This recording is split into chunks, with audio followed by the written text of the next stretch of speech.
Assalamualaikum warahmatullahi wabarakatuh. Salam sejahtera bagi kita semua. Shalom, Namo Buddhaya, Om Swastiastu, dan salam kebajikan. Salam hormat bagi para pengamat hukum dan demokrasi, serta saudara-saudara sebangsa dan setanah air sekalian. Pada kesempatan yang berbahagia ini, izinkan saya menyampaikan orasi ilmiah dengan judul Menggagas Peran Etika dalam Mewujudkan Negara Hukum Demokratis yang Substansif sebagai bagian dari refleksi gagasan dan perkembangan negara hukum demokratis di Indonesia saat ini.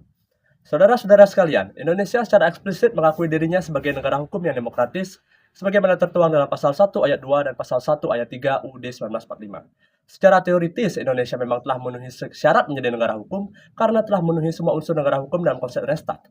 Bahkan Indonesia juga menunjukkan ciri pemerintahan yang demokratis di bawah rule of law berdasarkan hasil konferensi International Commission of Jurists di Bangkok pada tahun 1965. Namun saudara-saudara sekalian, segala prasyarat tersebut hanyalah syarat formil yang luput menunjukkan keadaan negara hukum dan demokrasi yang sebenarnya. Itu sebabnya Utrecht membedakan konsep negara hukum formil dengan negara hukum material. Negara hukum formil berbicara secara sempit pengertian hukum sebagai hukum tertulis, sedangkan negara hukum material mencakup pula dimensi keadilan, ekonomi, dan terwujudnya hak-hak masyarakat. Saudara-saudara sekalian, terakomodasinya hak-hak warga negara ke dalam hukum tertinggi bukanlah perjuangan yang singkat. Dalam perjalanan sejarah bangsa Indonesia, hukum seringkali diokupasi oleh penguasa demi agenda politik. Pada masa pemerintahan Soekarno contohnya, terdapat dorongan yang kuat agar hukum dipengaruhi oleh ajaran sosialisme. Sementara pada era Soeharto, hukum lebih diarahkan untuk mendukung percepatan pembangunan dan pada prosesnya penghormatan terhadap hak-hak asasi manusia seringkali terabaikan. Era reformasi memberikan angin yang cukup segar, saudara-saudara sekalian, bagi perkembangan negara hukum dan demokrasi di Indonesia.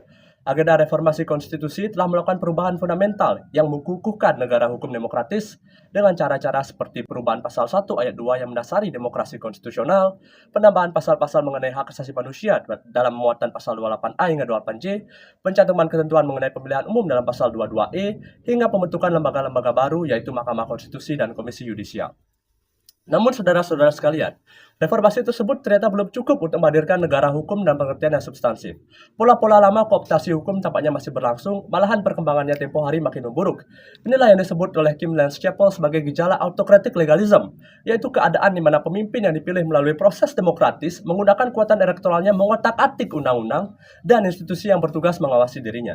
Sebut saja parliamentary threshold dan presidential threshold yang membatasi partisipasi politik, serangkaian aturan yang membatasi kebebasan pendapat seperti dalam Undang-Undang ITE dan KUHP baru, pelemahan institusi KPK, intervensi lembaga peradilan dalam perkara di Mahkamah Agung dan Mahkamah Konstitusi, hingga upaya pembangkangan putusan Mahkamah Konstitusi pada revisi Undang-Undang Pilkada dan lain sebagainya.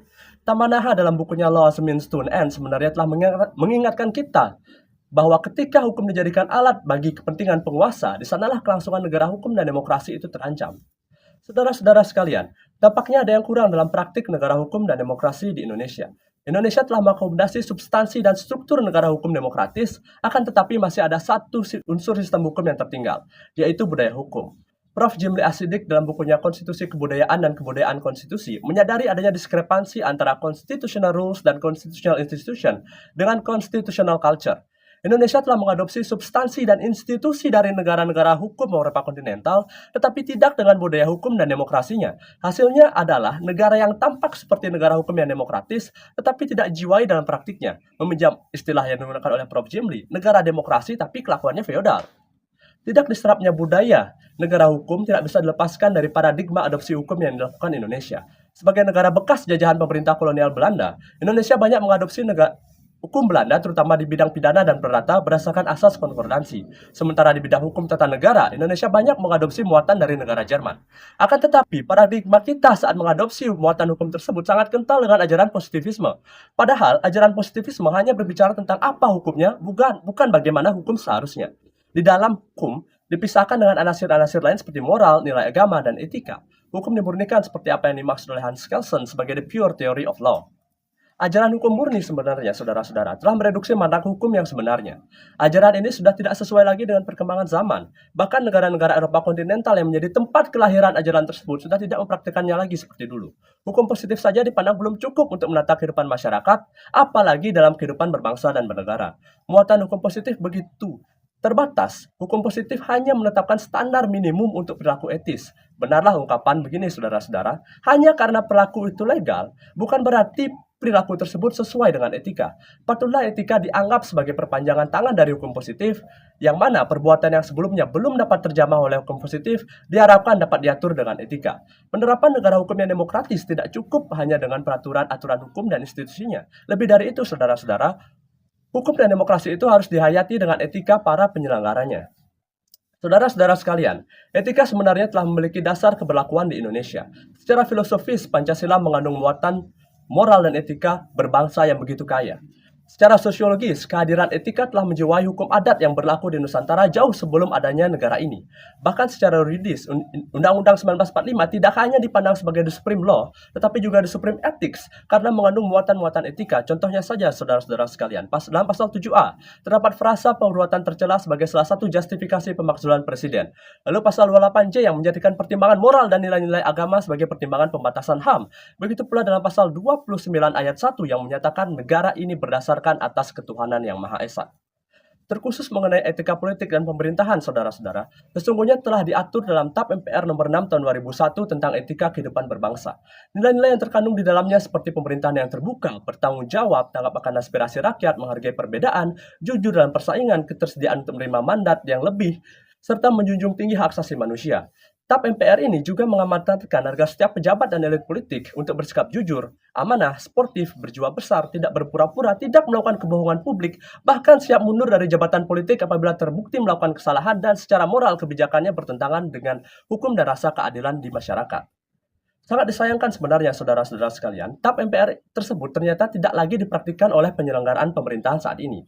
Padahal hampir seluruh negara yang penerapan negara hukum demokrasinya maju memiliki pedoman etika pemerintahan. Sebut saja Amerika, Inggris, Jerman, dan lain sebagainya. Di Amerika contohnya, saudara-saudara, pedoman etika hadir setelah skandal Watergate yang melibatkan Presiden Nixon yang dinamai Ethics in Government Act of 1978 atau EGA. EGA mengatur muatan etis seperti financial disclosure, pembatasan lobby, dan konflik kepentingan, serta pendirian kantor etik pemerintahan sebagai pengawas pelaksanaan kode etik. Memang apa yang berhasil di negara lain belum tentu cocok diterapkan dalam sistem hukum Indonesia. Tetapi hal ini, saudara-saudara, tidak mengurangi kenyataan bahwa penegakan etika atau the rule of ethics sama pentingnya dengan penegakan hukum atau the rule of law dalam negara hukum yang demokratis. Untuk itulah, saudara-saudara sekalian, saya berpendapat perlu adanya undang-undang tentang etika pemerintahan. Undang-undang inilah yang akan menyokong perkembangan negara hukum dan demokrasi yang substansif. Setidaknya terdapat 3 muatan yang harus terkandung di dalamnya. Pertama, ketentuan umum mengenai pelaksanaan pemerintahan dalam kerangka negara hukum yang demokratis. Kedua, ketentuan mengenai kode etik penyelenggaraan pemerintah. Dan ketiga, ketentuan mengenai sanksi dan penanganan pelanggaran kode etik. Pada muatan kedua, saudara-saudara, perlu diatur secara komprehensif mengenai pengungkapan harta kekayaan, pengaturan konflik kepentingan, pedoman bersikap dan perilaku bagi pejabat publik, serta tata hubungan etis antara ketiga cabang kekuasaan, partai politik, penguasa, media pers, dan organisasi masyarakat, agar cawe-cawe yang terjadi sekarang tidak terjadi lagi ke depannya. Sementara, saudara-saudara, pada muatan yang ketiga, saya rasa perlu dibentuk badan yang berfungsi mengawasi pelaksanaan etika pemerintahan. Bahkan apabila dimungkinkan, dibentuk suatu mahkamah etik sebagai perwujudan integrasi peradilan etik. Apabila sistem ini terwujud, pelaksanaan the rule of law dan the rule of ethics akan memiliki guardiannya tersendiri, yaitu Mahkamah Agung sebagai penegak the rule of law dan Mahkamah Etik sebagai penegak the rule of ethics. Sebagai penutup, saudara-saudara sekalian, negara hukum demokratis adalah topik diskursus yang akan terus berlanjut di kalangan sarjana hukum.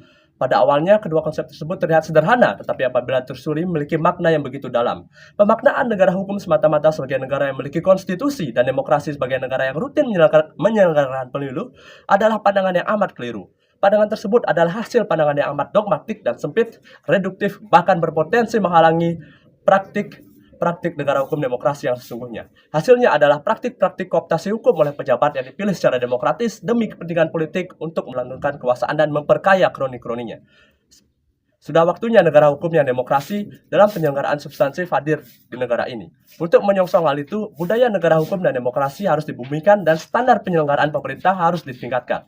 Adanya ruang kosong antara perbuatan yang legal secara hukum namun bertentangan dengan prinsip bernegara tidak boleh dibiarkan. Disinilah peran etik dan penegakan etik penting untuk menjamah area abu-abu tersebut. Etika dan hukum harus dapat berjalan berkesinambungan. Hukum dalam negara hukum berbicara hukum dalam arti luas. Ketika kita mereduksi etika dari hukum, maka kita telah mereduksi makna dari negara hukum itu sendiri. Akhir kata, panjang umur negara hukum dan demokrasi. Sekian dan terima kasih. Assalamualaikum warahmatullahi wabarakatuh. Salam sejahtera bagi kita semua. Shalom. Namo Buddhaya, Om Santi, Santi, Santi Om, dan salam kebajikan bagi kita semua.